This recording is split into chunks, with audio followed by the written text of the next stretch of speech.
if we have the air conditioner on like that, it can be hard to hear, but you'll be cool. If we turn it off, you can hear fine, but you'll get hot. We're going to go for cool first and then hot later. Just like rock and roll.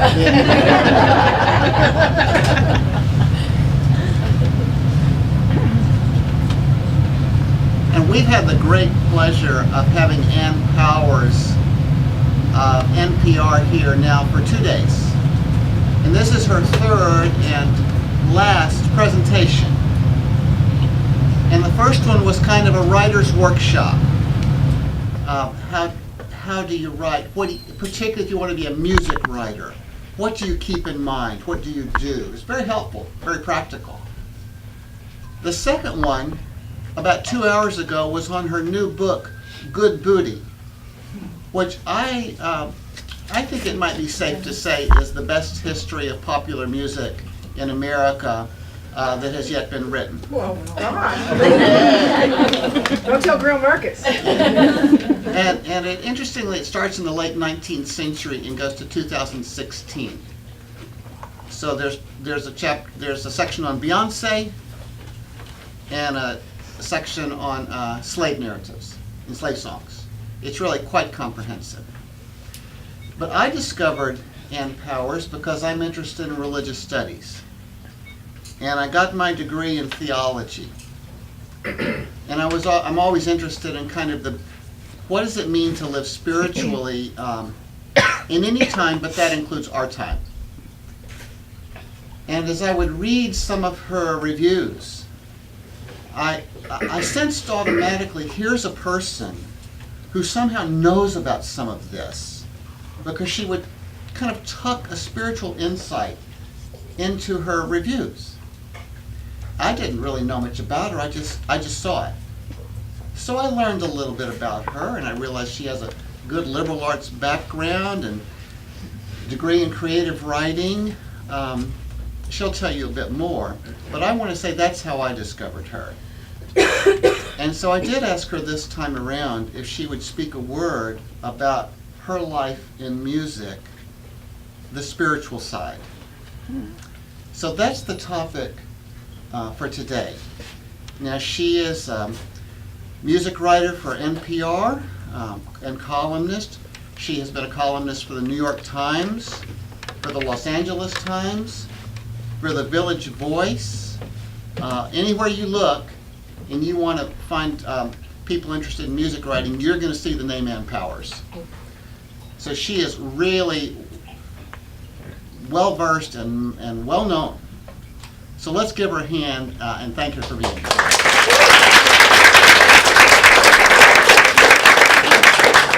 Thank you, Dr. Daniel. This is a fabulous introduction. You've been so kind, and thank you so much to the Murphy Center and to the Department of Religious Studies and Philosophy for having me. This department wins because you have candy corn. Right on. Can you hear me in the back? She made a little yeah, so she can hear me in the back. Okay.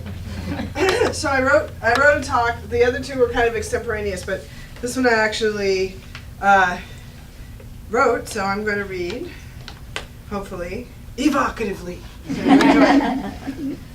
When I was a kid, I spent my Sundays singing and playing guitar at folk mass. I don't know what came first, my devotion to popular music, transmuted into something appropriately godly by our Rolling Stones loving choir leader, Lonnie Cabot, or my fascination with the divinity I felt most powerfully in music, now revealed by the rituals we were inventing to be best expressed by hippies with acoustic guitars. It was the mid-70s in Seattle. Vatican II, which I think all y'all know what that means, nod if you do. Okay. Vatican II was doing all kinds of crazy things to Catholicism. The black box of the confessional gave way to 2 chairs that made the sacrament a therapy session. The updated gospel translation, Good News for Modern Man, still was man, but other than that, pretty cool, replaced the flowery language of St. James with suburban slang. In our Seattle Archdiocese, the bishop led protests against nuclear proliferation and encouraged study of the Christian mystics. Godspell and Jesus Christ Superstar turned Christ's Passion into an arena rock show.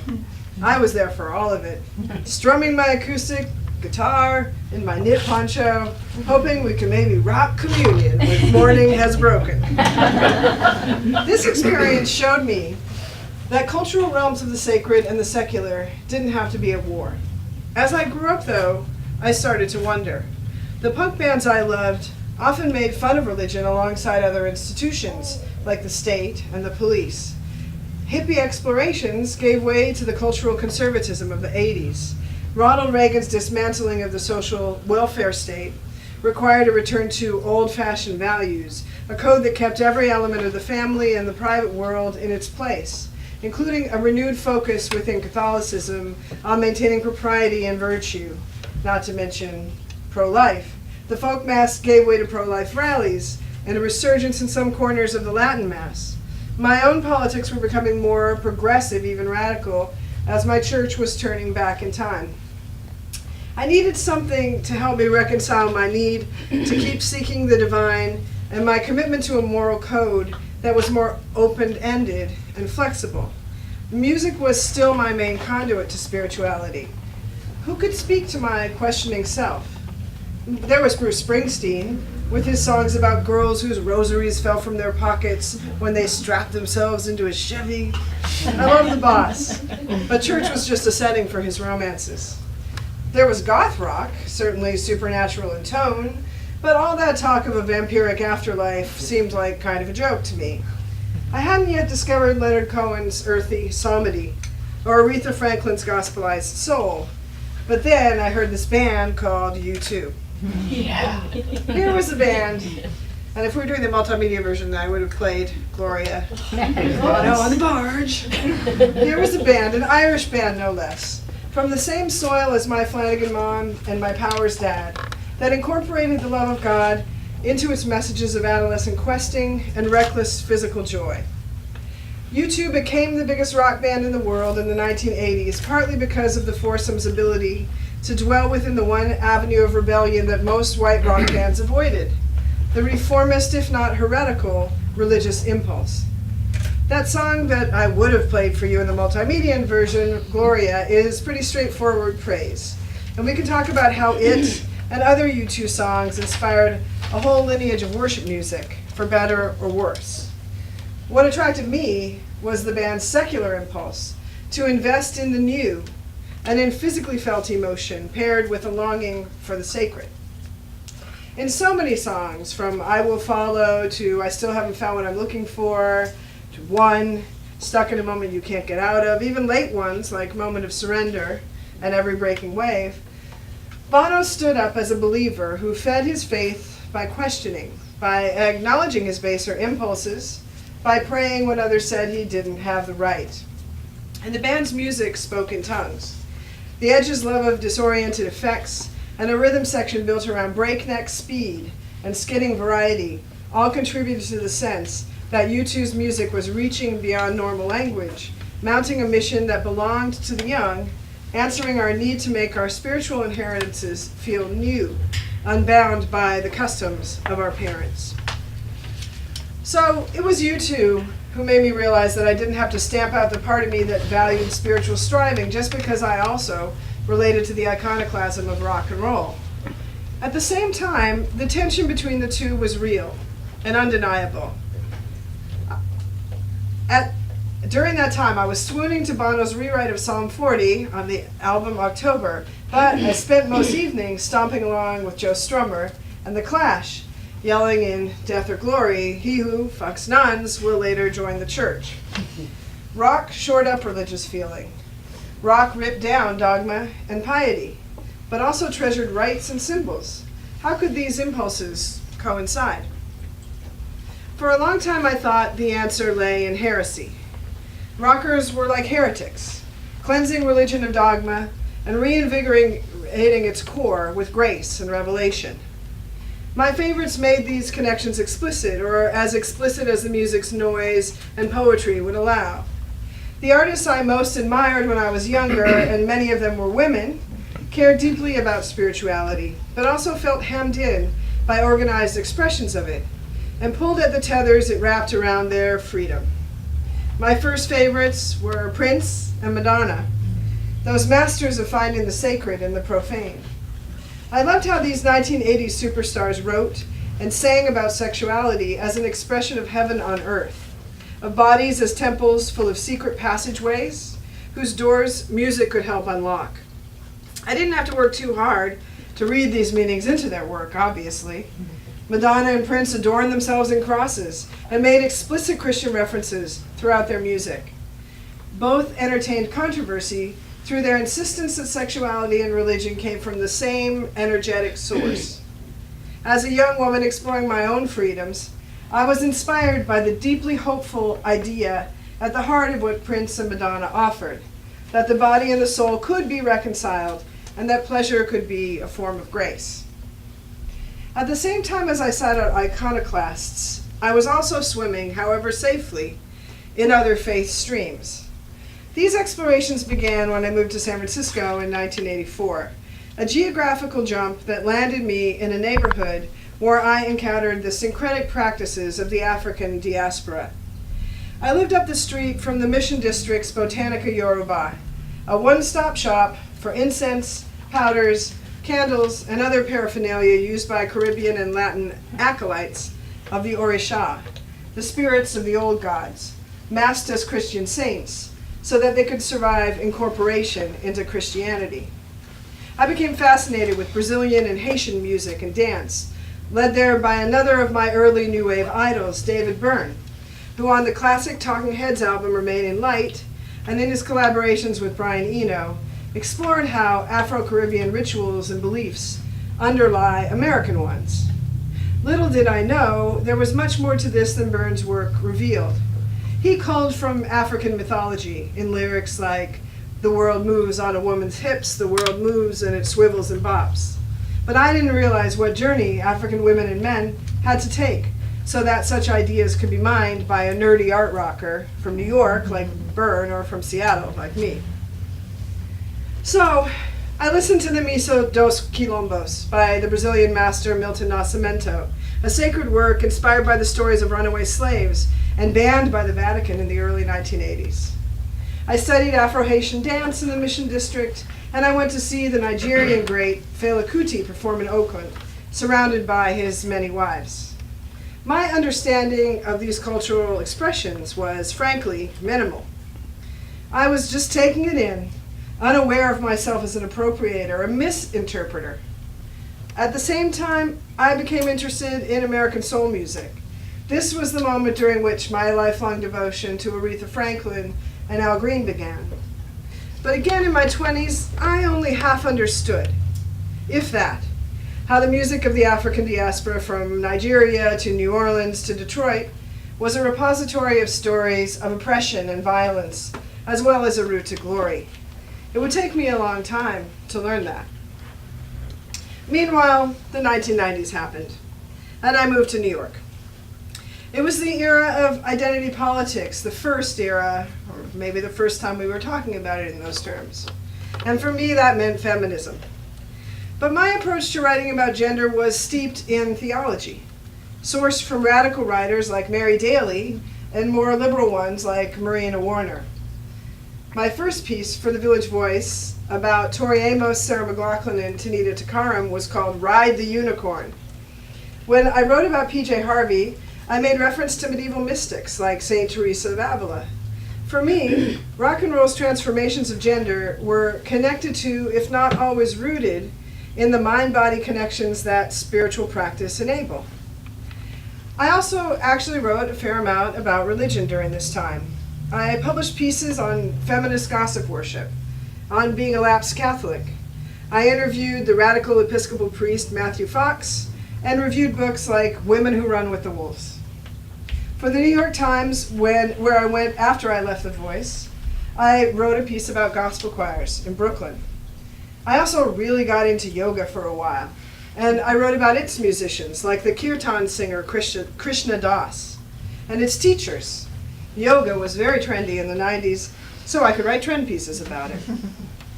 My only cover for Rolling Stone magazine, as a matter of fact, a profile of the great soul singer Joan Osborne, even had a spiritual twist.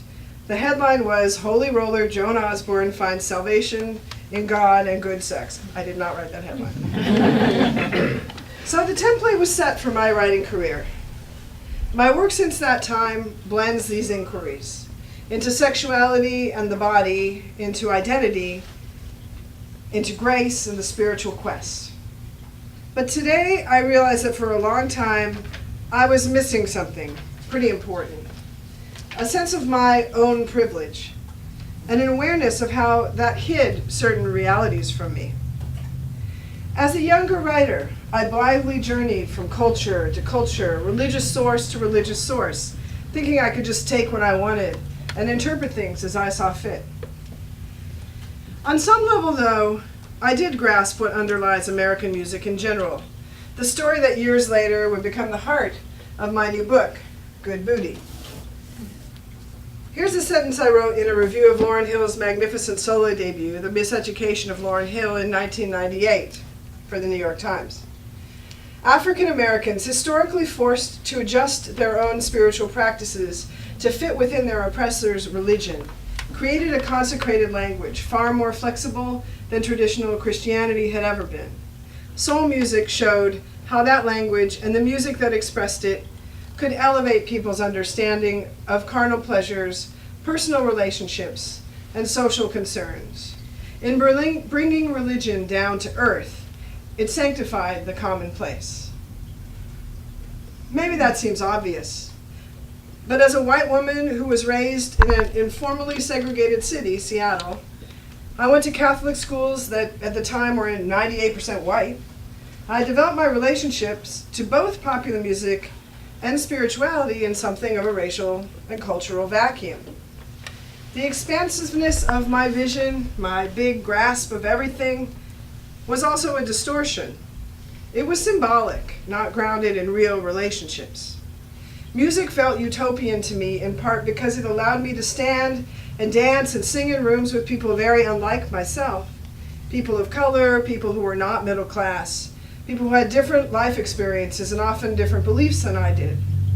Well, I now realize that it's crucial to recognize those differences at the very same time that we explore how music can unify us. So this is what I tried to do in this new book, Good Booty. And to understand it, I had to go all the way back to the beginnings of our American national identity. So right now, I want to jump back further in time, all the way back to that time, and talk about how, for the Africans forced to come here at the dawn of America's existence as a nation, sacred and secular music combined, to become a bearer of secrets, a means of preserving the self. Non-African Americans, white, brown, native, developed their own relationships to these forms of expression and found them in them a way to relate to a culture that was sometimes baffling in its complexity and horrifying in its levels of oppression. So let's go all the way back to the beginning. Here's a story I tell in my new book, one I found in the early days of researching it. American music originates in the bodies of its people, in the pull of a moan from the throat and the spine-loosening roll of the hips. From the start, it scandalized those who didn't understand it or maybe felt its impact all too well. Do you think the birth of rock and roll happened in 1956? Try 1819, when John F. Watson, a Methodist layman, noticed that in early 19th century Philadelphia, worshipers were not sticking to the script of the hymnals they held in their hands. Watson saw and heard the behavior that so worried him not only in churches but in camp meetings held outdoors, where pretty much anyone could wander in. He described what he witnessed in a religious tract with the finger-wagging title, Methodist Error, or Friendly Christian Advice to Those Methodists Who Indulge in Extravagant Religious Emotions and Bodily Exercises. And here's what he had to say.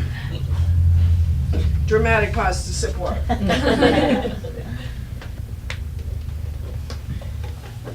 John F. Watson. We have too a growing evil in the practices of singing in our places of public and society worship, merry airs, adapted from old songs to hymns of our composing, often miserable as poetry and senseless as matter, and most frequently composed and first sung by the illiterate blacks of the society. This is me now. These combinations of holy and profane texts and of African and European musical sources stimulated excessive behavior. Folks would just keep going all night long, and spiritual vanity in participants, Watson thought. Quote, "In the meantime, one and another of musical feelings and consonant animal spirits have been heard stepping the merry strains with all the precision of an avowed dancer." In other words, the subjects of Watson's concern weren't just singing. They were shaking it, baby, shaking it. The religious practice he observed, a precursor to the ring shout, sacred dance of African American people, a fluid series of movements blended with call and response singing that Africans had carried over through the horrific Middle Passage and into their enslavement, had parallels outside the church, in dances from around the world, performed in the streets of new cities and at rural fairs and holiday celebrations. It was also echoed in the rituals of the natives that early Americans encountered. There's a sacred thread that runs from this very first motion of Africans who had been rousted from their homes and forced to figure out how to survive, while in the hands of people who considered them objects, all the way, the sacred thread runs all the way to the present. And this is the key of what I write about in my book and in all my work. Martin Luther King Jr. called it somebodyness, the sense of selfhood and dignity that nothing in all the world can take away. Music, which runs through the body, has been able to encompass this profound and necessary aspect of human experience. And it gave us a way to bring it out in the open and share it. This is what I first discovered, strumming an acoustic guitar and singing songs by Cat Stevens, a British Greek Cypriot who would himself be inspired by gospel music in his 1971 hit Peace Train, and who would later devote himself wholly to sacred music as a Muslim convert called Yusuf Islam. Music carries not only the secret codes of cultural communication that might otherwise be erased, it places up in deep communication with our own bodies, and through that communion we nurture and maintain a sense of self that can go beyond the limits of our circumstances and other people's judgments and what those limits place upon us. The sacred is essential to popular music because it is the articulation of that demand, that each of us be more than ourselves within ourselves. At the same time, it can't separate itself from the secular, from the place where fun and earthly love and sensual enjoyment are given full credit and as important in making us our best selves too. Thank you.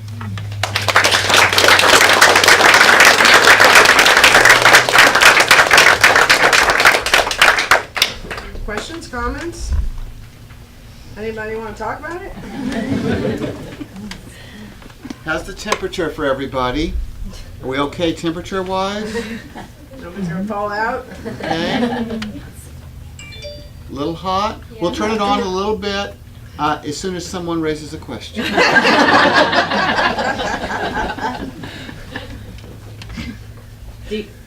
Do you have any copies of your book for sale here? I do, right on. Here's my salesman friend, whose name I don't know. What's your name? Prince. Wait, did you say Prince? Prince. Prince back there will sell you a book, and I will sign it for you. Can I do a second one question? Yes. Is it audible? Yeah. Yes, it is. It is. In fact, we just won some award, like the Golden Headphones Award from Audiophile Magazine or something. Yeah, so check it out. It is on Audible. It is on Kindle. You can get it in some airports. I don't know. This is more of a comment. I really enjoyed you bringing in the whole Catholicism in the late 70s, early 80s. I remember the time when ecumenical, or was it ecumenical, when Yes. dancing was really a big part of the Mass celebration. And now I look back on that and I think many of the Catholics today, the Protestants who become Catholics, probably could not believe what kinds of things were happening in the church back then. Yeah, no, there was definitely there was a ecumenical movement. There was also like a kind of a evangelicalized, whatever the word would be, movement where people were dancing and speaking in tongues and stuff like that. And that was a little later, but and Matthew Fox, actually, I don't know if any of y'all know who he was or he is. He's an interesting guy. He wrote a book called Original Blessing. He's written a lot of books, and he was an Episcopal priest who left the church and formed his own approach to Christianity that really dwells on blessing and dwells on grace. And in the late 90s, he would hold rave masses. So when they would play like EDM music and everybody would dance to the to the beat and then like worship, and that was a really interesting development as well. So I'm all for dancing in church. I think that's one thing the Shakers had. They didn't actually have sex, but they did. So that was a good one. I was just curious if you, when you were talking about you two, the 80s era and that music that had the spirituality, if you were familiar with Bruce Cockburn. Yeah. Oh, Because for definitely. me, that's what he did, was, Yeah. brought Rearticulate the his, question in so they can hear. Oh yeah, Bruce Cockburn, Canadian Yeah. singer-songwriter, and yeah. who's still around. Yeah, he's still around, and But he just brought such an interesting and, for me, growing up Southern Baptist, a real mind-blowing side to Christian music, or, I mean, he wouldn't even call it that, but. right, but faith-based or Yeah. faith-informed music, and I think throughout popular music, in all different avenues, you can find people who are doing that kind of work. I mean, one great thing about Bruce Cockburn is that he also is such an activist. Oh, absolutely. And in the 80s, I was thinking about this the other day because I was also thinking about Joan Baez and Jackson Browne, and how in the 80s they got very heavy into Latin American activism, and liberation theology was happening at that time, and I think they were all together kind of engaging with that. Yeah. And then one thing I didn't talk about in this talk, but I could have, is Buddhism and the great Leonard Cohen, who I think is one of the most brilliant kind of, I don't know, syncretists, Kabbalists, Rebbes that we've had. And in his songs, he incorporates his own Jewish heritage, Christian imagery, Catholic imagery, which he was fascinated with, in songs like Joan of Arc. And then, of course, later, when he became a Buddhist monk, his later albums really focus a lot on what he learned living on the mountain, Mount Baldy, with his Zen teacher. And I really think that Leonard Cohen's music has a lot to offer everyone in terms of the lessons that he gave us about how to really enjoy, Zorba the Greek style, John Kabat-Zinn style, the full catastrophe of existence, but also be a spiritual person and a person on the quest until the very end of his life. But, Prince I didn't talk about enough maybe in this talk too. And I think Prince's spiritual journey is a really interesting one because, later in his life he became a Jehovah's Witness, and that felt contradictory to a lot of people.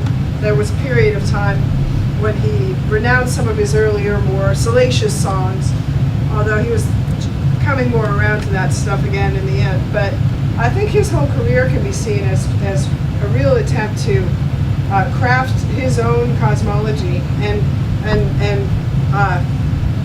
he really believed in a utopian vision of humans related to each other across every line: gender, race, sexuality, everything. And I find a lot of richness in his music, and he also had some pretty great straight-up Christian worship songs, like his song "The Cross." If you've never listened to it, it's a really beautiful, amazing, straight-up gospel rock and roll song. So, but I could go on all day giving you examples. Whether we could talk about Jimi Hendrix, we could talk about Madonna. I don't know. Name an artist. I can probably tell you what I think their spiritual angle is. Bob Dylan. With, Bob Dylan. New Morning album. And, Yeah. and you mentioned Peace Ring with Yes. yes. Yes. But even today, right now, it's what's the song "Morning Is Broken." Yeah. That's straight note for note out of the Oh yeah. Protestant hymnals. Definitely. Yeah. I mean, Dylan is interesting because he, of course, also raised Jewish, although I don't think his family was observant. Became very interested in Christianity, and the first time I saw Bob Dylan was actually a Slow Train Coming tour, or maybe it was the second Christian record that he made. But I remember my friend Roger baked him a loaf of bread because he thought that was, I guess, some sort of offering, a religious offering. Brought it up to, I don't know if he even saw it, but we were in high school, you know. I thought it was very deep. But Dylan's, you know, Dylan is, I think that's one thing about music is that, of course, a lot of times the references, it might not be a straight up sign of devotion, the way, say for U2, I think that band is a Christian band, basically, and always has been, however open they've been about it. But with someone like Dylan, sometimes it's his own faith inquiries, and sometimes it's just the language that he loves, you know. And Joan of Arc, amazing song by Leonard Cohen, supposedly written about Joni Mitchell, but really using the image of Joan of Arc and thinking about, pondering, you know, what would it be like to be consumed by those flames. Another Leonard Cohen song that I love that is a great example of how secular or modern songwriters incorporate faith texts is the song "Who by Fire," which is a reworking of a Jewish song, and it's about, you know, how who's going to die by fire, who's going to die in the month of May, and just a beautiful meditative song. So, you know, even Katy Perry has done that. So it's even happening today with mainstream pop stars, or Kesha. Kesha's song "Praying," I think, is a great example of this. So, you know, Kesha has been going to all y'all know. Raise your hands, parents, if you don't know who Kesha is. Everybody knows. Oh, a couple. Okay. So Kesha, she's a pop star, and she came on the scene as sort of this playful, profane, I don't know, trashy kind of image. That was her image. But she went through a long struggle. She was sexually harassed and abused by her producer. She got out from under his clutches, and she sued him and lost, unfortunately, in court. But she has this new album that's sort of about her journey through that process. And her song "Praying" is a pretty amazing song. It sounds like a gospel song. And the chorus and the lyrics, you know, she says, you know, "I hope you're somewhere praying." And in a way, it sounds like a threat, you know, like in a Quentin Tarantino movie, like, you better pray. But on the other hand, it sounds like forgiveness, you know, and it's a beautiful message of forgiveness to someone who one might argue doesn't really deserve to be forgiven. But in that song, we hear how forgiveness gives a gift to the person doing the forgiving. So, anyway, that's another example. Other questions? You want me to just riff on? I'll ask a question. She lives in Nashville now, and I got to know your writing mostly about rock and pop and things like that. But here you are in Nashville, and I've seen some of the things you've written on country music. And I just wondered if you wanted to say a word or two about spirituality in country music, religion in country music, anything along those lines. We have any full-on country fans, straight up, like real hard country? Right on. Okay, you got one right here. I mean, I think some of the top 40 stuff's not bad. Miranda, come on. Yeah, Miranda. Yeah, country music, of course, is just steeped in Christian traditions and Southern gospel. We were talking about this earlier. And country music are often simultaneous on the Opry stage, on the Grand Ole Opry stage. Someone like Ricky Skaggs, very religious fundamentalist, evangelical Christian. Bluegrass also very steeped in those traditions. So I think that oftentimes in country music, we don't always see the kind of challenges and questing that we see in rock. And it's sort of similar to soul and R&B in some ways, although I'll talk about that in a minute. But kind of religion signifies home. It signifies, and this is true in Americana music. So, for example, I went to see Gillian Welch, Dave Rawlings recently, and they ended their set with "I'll Fly Away," the hymn, and everybody in the Ryman is singing. And I was thinking, is this an expression of religiousness, or is it an expression of just love of tradition? And I think it's some slippery combination of both. But certainly within that, there are some artists who are kind of questioning and going a little deeper. So someone like Sturgill Simpson, for example, who on his album Metamodern Sounds in Country Music has songs about like taking LSD and exploring other realms and kind of how does that relate to the country tradition. Also, one of my favorite bands, maybe my favorite working band, the Drive-By Truckers, led by Patterson Hood and Mike Cooley, and their old friend and former bandmate Jason Isbell are all doing this in their music as well. Looking at how Southern traditions both shore us up and comfort us, but also sometimes limit us, and sometimes need to be challenged, and sometimes are hypocritical. So I think that there are people kind of working to explore it a little deeper, and maybe not as much. In the mainstream, it tends to be more like full up, straight up, but that's cool too, I mean, I like to hear Rince Gill sing a gospel song and have a beautiful voice. Another interesting thing about Nashville is that it is a place where you do sometimes get to see classic African American gospel artists. The Fairfield Four, who are 100-year-old gospel quartet. They are not actually 100 years old themselves, but the institution has been around, the quartet's been around that long with different members. And the McCrary Sisters, who are one of the only female gospel quartets, both perform regularly in Nashville and are actually related to each other. And often will pop up in, Paul Thorne, for example, just made a record with, I think both those groups are on it. And that is really great to be able to hear that kind of singing and those beautiful harmonies and the interplay of voices. And in fact, one of the most moving events that I have experienced was the American Barbershop Harmony Singing Society had its annual meeting in Nashville last year, and they inducted Fairfield Four into their Hall of Fame. It was the first African American group to be inducted into the Hall of Fame. And it was super moving to me to see this almost entirely white arena full of people recognizing that their heritage and the music they loved came out of, a stream that's also African American. So, yeah. And in fact, I'm going to start working on a project with World Cafe on the gospel roots of rock and roll, which you can also read about in my book.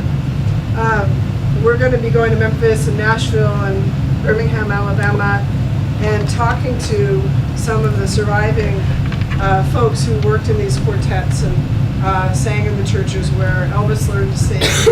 And I don't know if we'll get to talk to Al Green. He doesn't really talk to journalists anymore, but we might try. Because Al is the best. Yes? Yeah, oh, yeah. So I have a question. Sure. This is something I've heard a lot of people, like my friends and family, argue about. Do you think Johnny Cash belongs in the category of country or rock and roll?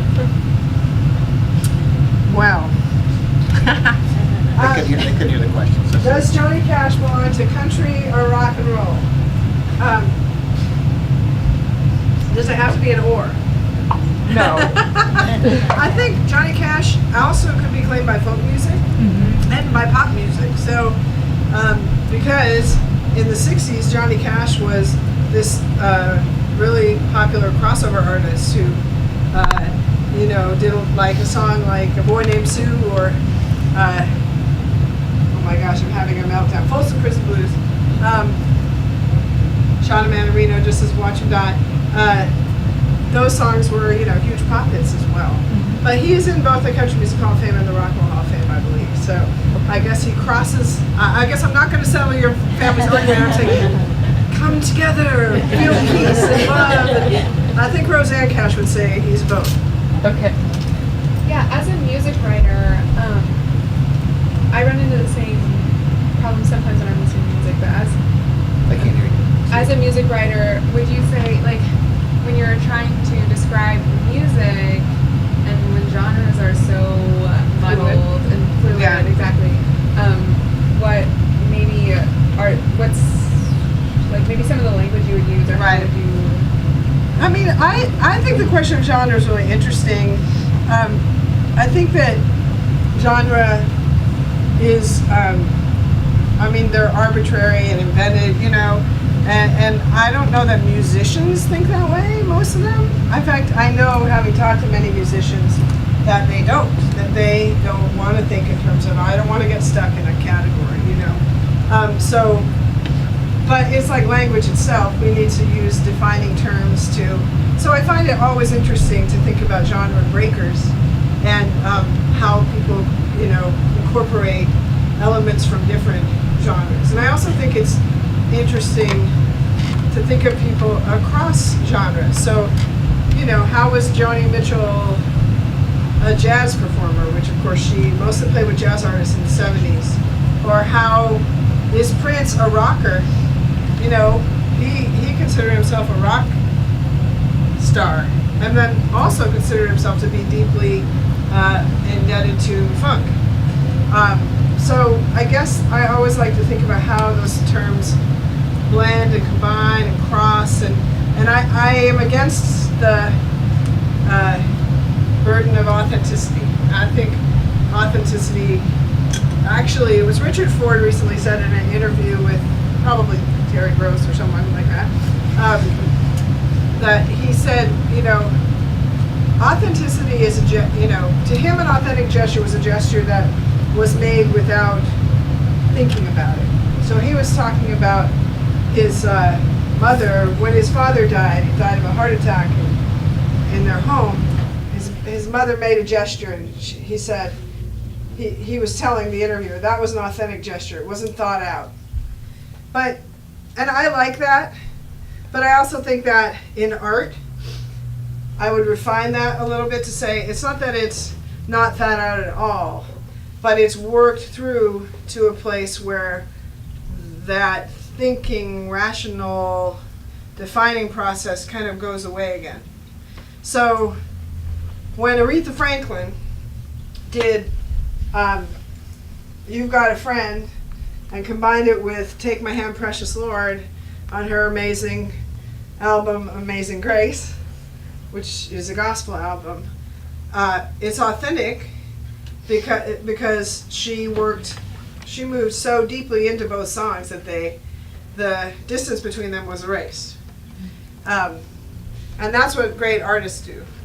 And I think if a writer gets too worked up about, like, is something authentic or not, or is it real country, or is Johnny Cash belong in the Country Music Hall of Fame, those are fun arguments to have, but they're not really what's at the heart of what makes music important. Yeah, I was going to touch on that when you mentioned the example, I'll Fly Away. And I think you said that the question was, were they singing it as just a matter of tradition? Yeah. Or were they singing, what was the other? Religiously, like. Religiously. Yeah, Or spiritually. yeah. So it made me kind of wonder if it's the authenticity that you're drawn to is where there's a real sense of struggle or personal struggle from the artist of some sort, Yeah. or experiential struggle, just Interesting. some kind of existential element that really gets you. That's the iconoclastic part that you sort of Yeah. seem to keep. I'm just speculating that you're drawn to, Yeah. because it's more than just repeating a verse per se. Right. It's about the struggle involved, the spiritual struggle. Yeah, And the yeah. personal struggle. I think struggle. Is that where the authenticity Yeah. is for you? Yeah, struggle, maybe also inquiry. Like, I wouldn't, you know, sometimes it manifests as a struggle or conflict, and sometimes it manifests in a more graceful or elegant way. Right. But yeah, I think that is well just said, sir. existential questions based on where they are at the time or Yeah. where they're going. And their relationships to their own history.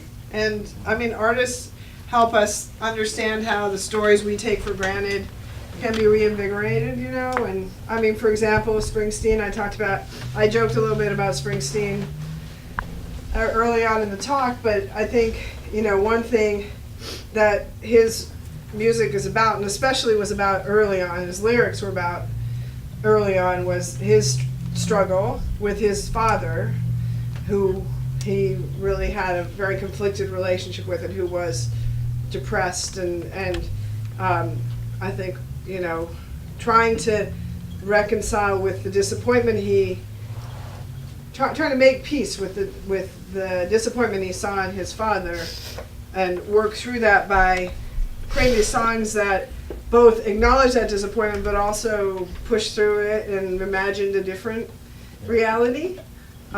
So that was his existential struggle, and sometimes that struggle took the form of relating to religious iconography, because that was part of his family. Now, at the same time, an interesting thing that I didn't realize about Bruce Springsteen when I first loved him, and as a high school student, was, you know, how much he was also relating to soul music and R&B music, and sometimes just copying it straight up, you know.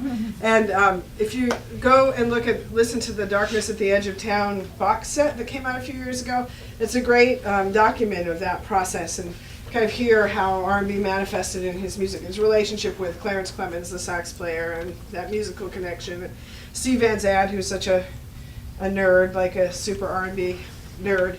I didn't hear that when I was a kid. And that's another thing, like, during the long process of working as a music writer, that, you know, I had to learn, and I was talking about this a little bit yesterday, I had to learn a lot more about music history to understand the artists that I loved. Like, here's another example, Tom Waits. When I first saw Tom Waits perform, which I think was the Swordfish Trombones tour a long time ago, I thought, oh man, he's like Bertolt Brecht and Kurt Weill, which I loved at the time, German theater music.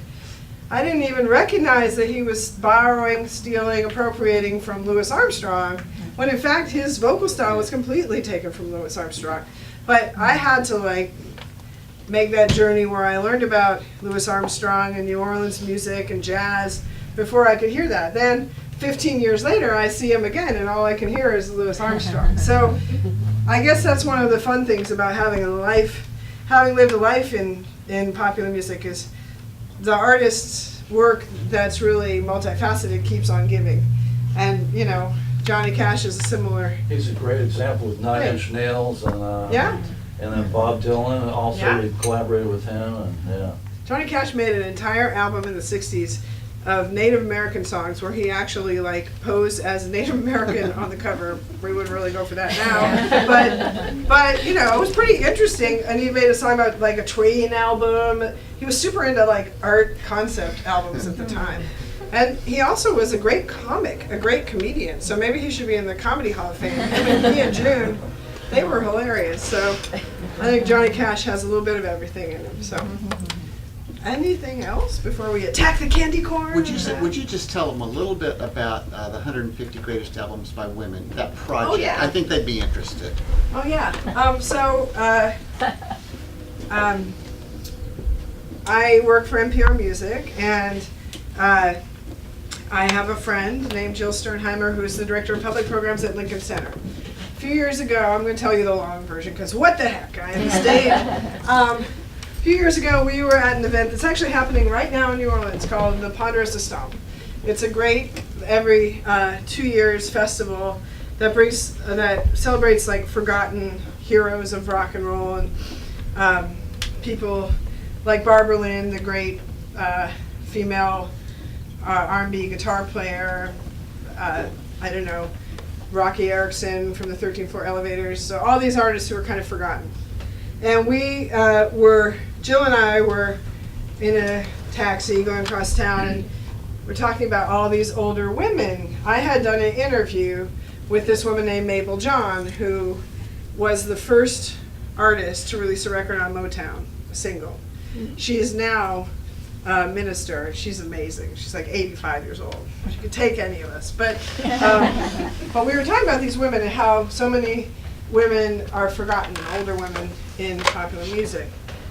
Or if they're not forgotten, they're, only a little bit acknowledged, next to someone like a Dylan or something like that. And we decided we wanted to do a joint project between NPR and Lincoln Center, where we would celebrate and honor these legacies of women. And so we mulled about it for a year or so, and we couldn't figure out the structure. So finally, I was like, okay, we have to do a list.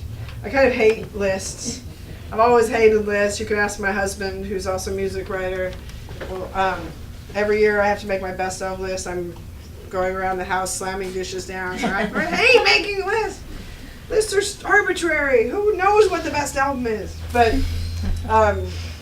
we decided to make a list. And the list just was a great tool to bring up the idea of the canon and the popular music canon, and examine the popular music canon and how it had included or excluded women in the past. Well, what I found when I got this idea was I went and kind of looked at all these lists. Rolling Stone, Spin, Paz and Jop from The Voice, Pitchfork, all these different music lists, whether they were in books or on the web. And what I found was that women were on them, but sparsely, and usually kind of, 27 out of 30, or, maybe one would be in the top 12 or something.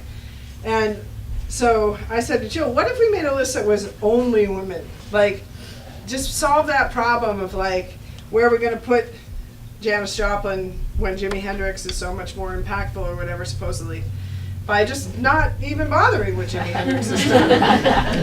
And so we did it. We made a list. It was voted on by about 50 women, all of whom are in the NPR ecosystem, people like Audie Cornish and other hosts. I think Rachel Martin voted, as well as producers and writers and reporters. And Joni Mitchell was number one, Joni Mitchell's Blue, and Lauryn Hill's Miseducation of Lauryn Hill was number two.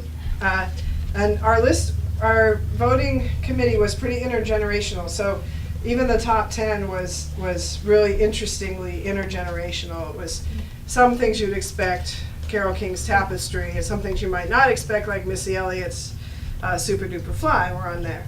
Not very many records from the 2010s, but I wanted to cut the list off at 2015, but too many people were like, what, no Lemonade? So we had to include Lemonade. And I think Lemonade is the youngest. But we really, we really wanted it to span genres. And there's no classical music on the list, and there's not a ton of jazz. But, and there's some world music, some Latin music. Like Selena, for example, her album Amor Prohibidos made the top 20. And that's one of the things about the list that's important, is that it crosses genres and at least dips into all these different styles. And so we published the list. And it went viral. It was crazy. It got 2.4 million hits in 2 days. By far the most successful thing I've ever done, which was good. And I got a bonus this year. One thing though that was important about the list is that we wanted to say this list is just the start of a conversation. So we had a big party at Lincoln Center. We had a big concert. We brought together younger artists like Lizzo, who's performing here soon. I recommend you go see her. Alinda Segar from Hooray for the Riff Raff, and Gabby Moreno and Torres to sing songs from the list. And then we had some of the women who were on the list. We had Nona Hendryx, who was in LaBelle. We had Ronnie Spector, and we had Roberta Flack in probably what will be her last ever performance because she had a stroke a while back and she just doesn't perform anymore. So that was great. But then we have also continued to publish essays on artists who didn't make the list. So we have a series called Shocking Omissions, and basically anyone, well, so far we've only had female writers, but basically anyone can pitch us a shocking omission, a record they thought should have been on the list. So, and we also have a category of forebears since the list started in 1964. So, you know, someone like Billie Holiday or Ella was on the list, but the Carter family or something like that didn't make the list, but maybe should have been. So we've had some great shocking omissions. That's been really fun. We've had metal albums. We've had somebody just did Rilo Kiley. We've had like alternative rock albums. We've had all kinds of different stuff represented. Oh, Cher. Somebody did a Cher album. That was awesome. So yeah, the idea is that a canon, even the concept of a canon as an exclusionary or hierarchical, set in stone monument to taste is, in my opinion, anti-feminist. And a feminist reimagining of a canon will be open in a different way. And maybe that's a little gender essentialist of me, but that's sort of what I believe. We do, by the way, have, it was interesting, we have one transgender artist on our list. Against Me's album, Transgender Dysphoria Blues, made the list. And that was really interesting. We had to talk about it, Michigan Women's Music Festival style. Like, do we allow, that's a deep feminist reference, by the way. Sorry. But there were so many people who voted for that album. And like, I think that's a great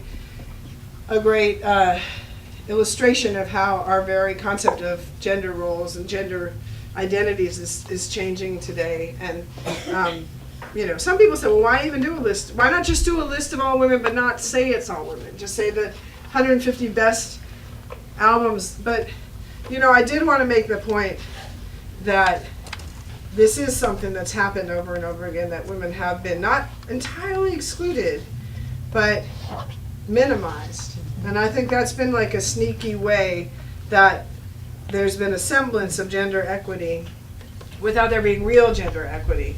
It's like, oh, we included these three women down here in the lower third, or whatever, and that was kind of the motivation. So you can find it at NPR Music, Turn the Tables. You can find all the content there. We're going to be doing another thing about it. Sorry, I know I'm going on. Is we wanted to stress women's opinions about music and show that women, could be music nerds. So we're also doing a series of audio conversations. One's been posted. We're going to do more of them starting about October, of women from NPR talking about their favorite albums and sort of doing the music nerd, like, that movie High Fidelity, like, it's like if Jack Black was a woman, what would happen like? And so the first one was me, Elisa Ali from WFUV, Andrea Swenson from The Current, Talia Schlanger from World Cafe, all talking about, and Jenny Gathright from Code Switch, talking about TLC's Crazy Sexy Cool and Alanis Morissette's Jagged Little Pill. And we're going to do a bunch of more of those, and we're going to be rolling out some more content. And then if you're ever in New York, we're going to do some live listening parties too in the spring. So it's an ongoing project. So, what do you think?